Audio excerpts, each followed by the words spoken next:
네, 원장님 안녕하세요. 안녕하세요. 네, 원장님 자기소개 좀 간단히 부탁드릴게요. 네, 안녕하세요. 저는 내과 전문의 최강혁입니다.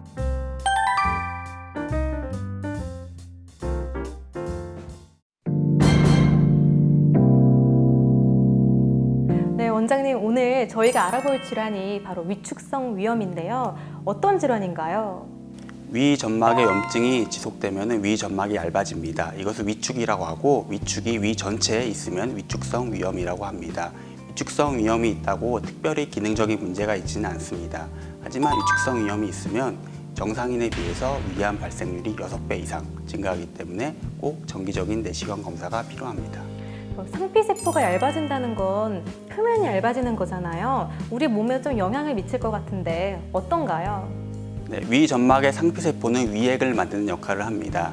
음식물에 발암 물질이 들어있을 때 위액은 이것을 방어하는 역할을 하는데 이제 상피세포가 얇아져서 위액의 분비가 적어지게 되면은 아무래도 궤양이라든지 암 발생률이 올라갈 수 있습니다. 네, 그러면 위축성 위염에 걸리면 어떤 증상들이 나타나나요? 처음에는 증상을 느끼지 못해서 건강검진이나 내시경 검사를 통해서 발견되는 경우가 많은데요. 위축성 위염이 진행이 되면은 소화불량, 속쓰림, 신트림 등이 나타날 수 있고 만성 위축성 위염으로 갈 수 있기 때문에 꼭 가까운 병원을 내원하여 상담을 받으셔야 됩니다. 네, 증상이 드러나지 않다 보니까 정기 검진이 중요할 것 같은데요. 이 발병 원인에는 어떤 것들이 있나요? 헬리코박터균이 가장 중요한 원인으로 알려져 있습니다. 헬리코박터균은 위의 만성 염증을 일으켜 위축성 위염을 유발시킵니다. 이외에도 짠 음식, 커피, 음주 등이 영향을 미친다고 되어 있습니다. 네, 지금까지 증상이랑 원인에 대해서 알려주셨는데요. 치료 방법을 빼놓을 수 없겠죠. 어떻게 치료해야 되나요? 증상이 없다면 특별한 치료가 필요하지 않습니다. 하지만 위축성 위염의 경우에는 위암 발병률이 정상인에 비해 6배 이상 높기 때문에 정기적인 위내시경 검사가 필요합니다. 보통 1, 2년에 한 번씩 위내시경 검사를 받는 것이 좋으며 이외에도 헬리코박터 제균 치료 등을 고려해 볼 수 있겠습니다. 네, 다음으로 알아볼 질환은 장상피 화생이라는 질환인데요. 사실 좀 생소합니다. 어떤 질환인가요?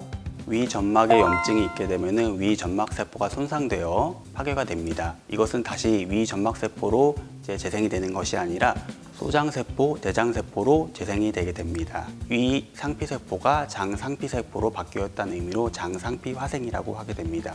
이 장상피 화생 같은 경우는 정상인에 비해서 위암 발병률이 10배 정도 높기 때문에 정기적인 위내시경 검사가 필요하다고 할 수 있겠습니다.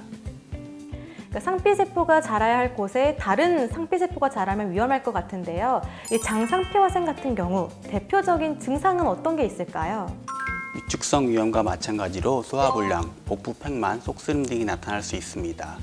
만성 염증으로 인해 특유의 구취가 나는 경우도 있으며 궤양이 동반된 경우에는 변 색깔이 어둡게 변하기도 합니다. 네, 그렇다면 장상피 화생 발생 시 유의할 점이나 예방법 같은 게 있을까요? 장상피 화생이 발생하면 반드시 금연과 금주를 해야 됩니다. 이외에도 탄 음식과 짠 음식을 피해야 되고 비타민C가 풍부한 채소나 과일을 드시는 것이 좋습니다.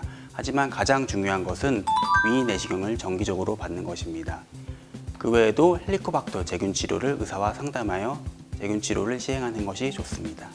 네, 방금 전에 헬리코박터균에 대해서 이야기해 주셨잖아요.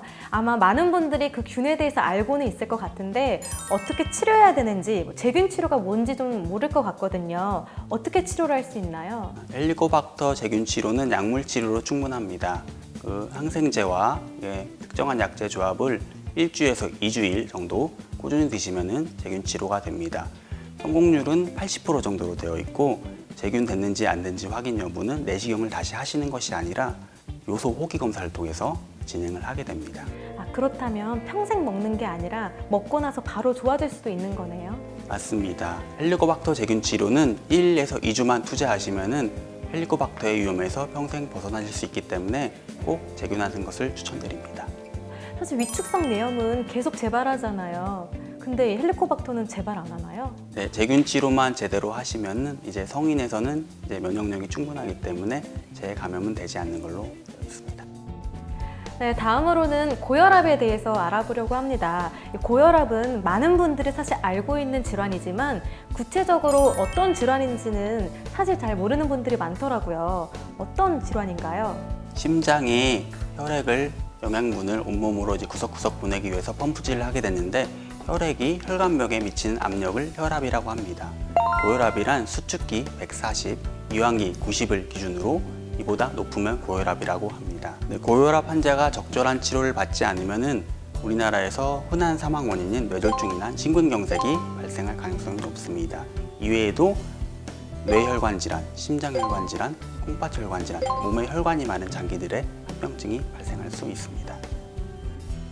그러니까 저희가 고혈압이다, 혈압이야 이런 말 무심코 하면서 그냥 넘어가곤 하잖아요. 이 고혈압의 좀 대표적인 증상들이 있을 것 같은데 어떤 것들이 있을까요? 고혈압은 증상이 없는 것이 특징입니다. 침묵의 살인자라고 표현을 하고 흔히 말하는 목 통증이라든지 두통, 어지러움을 고혈압의 증상으로 생각하기 쉬운데 두통이 고혈압으로 나타나는 경우는 드뭅니다. 어지럼증은 고혈압으로 나타나기도 하나 뇌순환장애나 부정맥에서도 나타날 수 있는 증상이고 기립성 저혈압이 발생하여 어지럼증이 나타나기도 합니다. 네, 그렇군요. 그렇다면 이 고혈압의 원인은 어떤 것들이 있나요? 고혈압은 1차성 고혈압과 2차성 고혈압으로 나누어지는데 1차성 고혈압은 대부분이 해당이 됩니다. 보통 비만이나 짜게 먹는 습관, 노화, 유전 등이 여기에 해당이 됩니다. 2차성 고혈압은 이외에 30세 이전에 발생할 수 있는 고혈압이고 원인으로는 신장질환이 가장 많고 이외에도 부신이나 선천성 신장질환, 이외에도 약물 질환이 있을 수 있겠습니다. 아무래도 혈압은 우리 몸 전체와 연결돼 있다 보니까 원인이 참 다양했잖아요.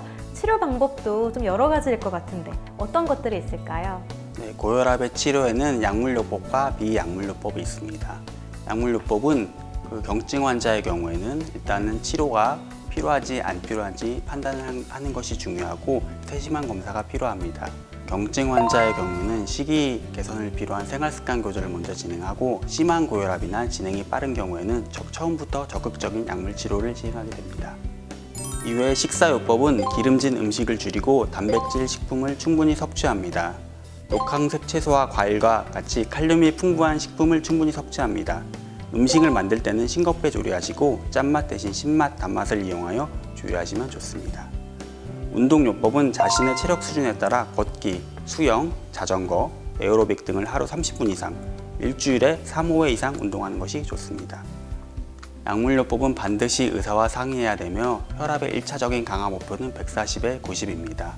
혈압약을 드시고 있기 때문에 혈압이 낮아진 것이므로 일단 혈압이 낮아졌다고 해서 약을 끊으시면 절대 안 되고 반드시 의사와 상의하셔야 됩니다.